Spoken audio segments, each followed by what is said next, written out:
Hey, welcome back to my channel. Today I'm showing you how I created this stunning natural Fulani-inspired hairstyle. Which see me at the top, I'm doing a middle part first because in order to do this type of design, you have to make sure that this middle part is middle parting. You want to make sure that you are parting it as perfectly as possible because each part is really centered by the top part, which is the middle part. It's really centered on that part. So you want to make sure you step in front of your client or your model, whoever, and you want to make sure that that part is right. Also, for a second opinion, have your client look at it and say, do you think this is your middle? And they will definitely let you know. I do that sometimes just to make sure, because sometimes when you're looking at something for too long, it all just looks the same. So sometimes I need like a blinded eye, like a naked eye to see like any. But I'm usually dead on, set on. Usually when you're in the front, you're like dead set on. But some cases it could be a little bit more difficult. But now I am leaving out this one braid because this will be the cornrow that will be going to the front. And then these ones are going to be flowing more towards the back. So that is why I have it pinned to the side. I'm starting off doing one side at a time. And once you complete one side, it's very easy to match.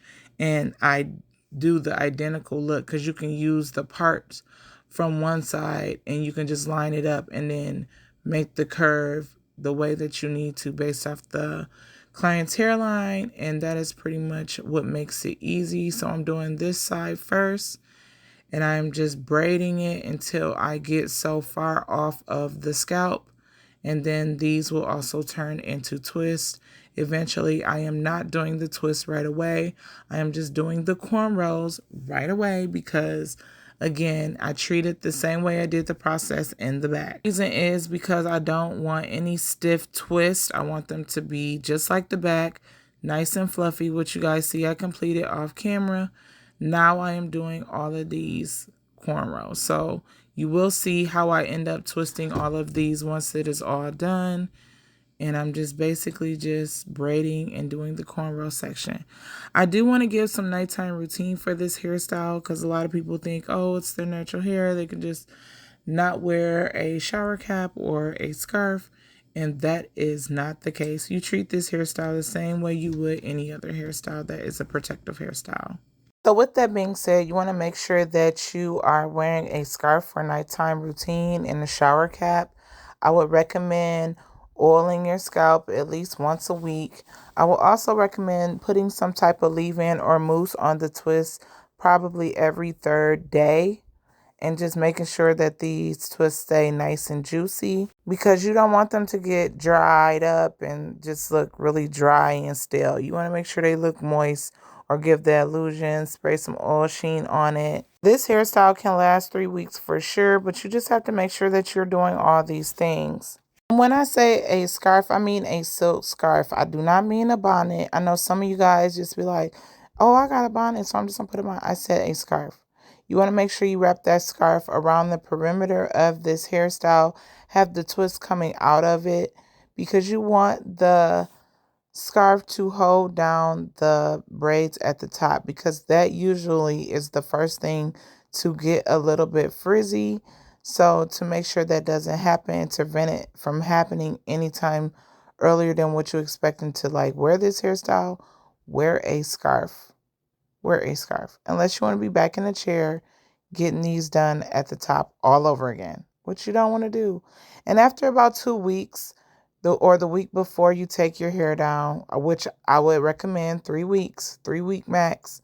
But in that second week, you can unravel those twists and allow them to do their thing until you actually take it down, and it'll look really voluminous and nice and cute. It will basically be a twist out in the back, and it'll be super cute as well with this hairstyle. So that is something you could think about. Or you don't have to take it out in the second week. I would say in that third week when you're like a couple of days from taking it out. Because if you wait a whole week with that twist out, to be honest, it wouldn't look too good. So I would say within a couple of days before you take it out, just rock it with like a twist out. It'll be super cute and In the end, I'm going to show you guys a way that we styled it, which is also the inspiration behind this hairstyle. I did this on a client before, but I didn't record the process. So that's why you are seeing me do the process on how I do this hairstyle. I also want to say with these cornrows, do not make them tight. Do not make these cornrows tight. It's a difference between tight and neat, okay? They could be nice and firm, not tight. You don't want any white bumps, especially that perimeter braid. You don't want any bumps in the scalp pulling out your hair follicles. So you want to make sure you're taking your time, you're not rushing and pulling, and just braid it in a slow pace. I do have this sped up, so don't try to like compete with the time like, oh my goodness, if you have to pause it, pause it. But yes, take your time, make sure the parts are crisp, make sure the braids are not tight, and just do your magic. Also, I did leave edges out, which you guys seen me do early. Make sure you ask your client how much of the edges they would like out, and you can still get the same results with this hairstyle. But just make sure you ask before you get to braiding it down. She has little to none edges coming out, and that's just the way that I want it because she doesn't really maintain her edges as like a priority, so it works in that benefit. And I think it looks cute with just very small to none edges out. And you see right here, I'm just parting and taking my time and making sure everything's nice and neat. When I braid, I start off with 3 different pillars, and then I just grab and grab and braid as I go. I'm not really conscientious on stitching it. I naturally stitch in most cases. Some cases, especially with smaller parts, so that's not a big thing for me. I do see a lot of girls trying to do a stitch look, but with small braids, you really don't have to worry about stitching it too much with like a tool like a rat tail comb or like your nail, because it's just you're naturally just grabbing and going. If you are loving what you are seeing so far, make sure you subscribe, leave a comment if you like it, if I'm giving great detail, if you would like more detail, if you have any questions, please comment below. But just make sure you hit that subscribe so you'll get notified and hit that notification bell so you'll know when I'm posting. I try to post weekly. I try to post at least a short or a video, so always be on the lookout for that.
So now that that side is complete, it is 8 braids on that side. So you want to make sure that you pre-part this side and just really use that middle part guide to just copy this side. You will see me pause and look over at the other side just to make sure that these braids are positioned in the same way.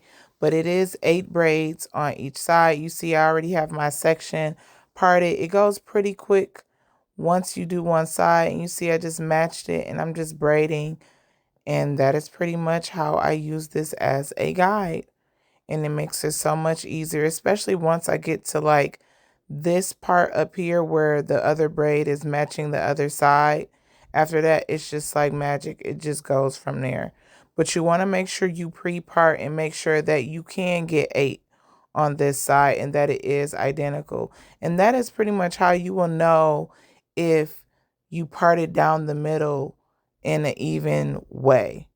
just by that. So you could pre-part the whole section and then braid it. You don't have to do one side first and then do that.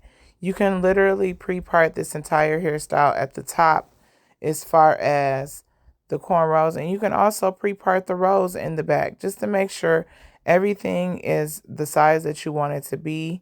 But you see I just lined it up and continued the line and curved it just a little. But again, I did pre-part, and that's why it's going so much faster, because I wanted to make sure that it was eight braids.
Now that I am done with the entire cornrow part, I am now going to do the two-strand part on the cornrow braids, since they are now off the scalp. And you see I am just putting all of this mousse all around there and kind of getting the hair to activate in the way that I want it to be as far as volume. And I just split it, and then I just twist it. I did move the hair out the way because I don't want any hair getting in this twist. And I just twist it like you see me do the back, until all the way to the ends of the braid, or the twist rather. And I just twist all the way to the end. You want to make sure you detangle. I'm using the unbrush. I love the unbrush. It's just so perfect for our hair texture. And I did apply more mousse because I feel like it needed to be more kinkier, more closer to the root than what it was appearing to be. It looked like it was more starting to curl up more so at the ends, which you can see like right now, if you look past my hand of doing the twist, how the texture of her hair is changing and not being so blown out of a look. It's starting to curl up, which is perfect for me when I want to twist it. I want to make sure this is nice and silky. And you don't have to use a mousse. You can also use a leave-in conditioner or any type of supplies you like to use on your twist. You don't have to use this product, but for me, I love this product. I love the way that it smells. I love the way that it feels between my fingers when doing the twist. I love how her twists look and feel once they're done. So this is the product that I like to use, but everyone's hair texture is different, and sometimes you may not like it due to the whatever reason, but for me, I like it, and I'm not going to change it until it's doing me not the justice that I want to see as far as what it's giving, and it's giving what it needs to give. I love it. But you see right here, her hair is pretty much curled up. Now I'm just twisting. She's still going to have her length because, again, this was all blown out here. But I'm just twisting and twisting. I do want to add that if you want to add some type of cuff or thread or beads, you can most definitely do that with these twists, and they'll give it a little razzle dazzle. She did not want any of those things, but I think that type of cuff and the beads and the string. I just think it gives it so much flavor and so much razzle dazzle that I just love. But for her, she just didn't want any of those things. She just wanted to rock it the way she wanted to rock it, which is basically with no accessories. But again, you can add beads, you can have cuffs, you can add thread, and just give it a little razzle dazzle. You can put little rings on the twist itself. You know, you can really get this into a really nice vibe. You know what I'm saying? Giving it that tribal look that it deserves, you know. It's still giving what it needs to give either way, but I'm just saying, if you like accessories, go get you some. Go get you some and add them. And I'm telling you, you will love it. You will love it. And here is the final look. It turned out super beautiful and super full. She has very thick hair, so this was perfect for her. This is the perfect hairstyle for the summertime or any other time. If you want to see more content, just click these playlists and these videos right here. Peace and hair grease. Thanks for watching.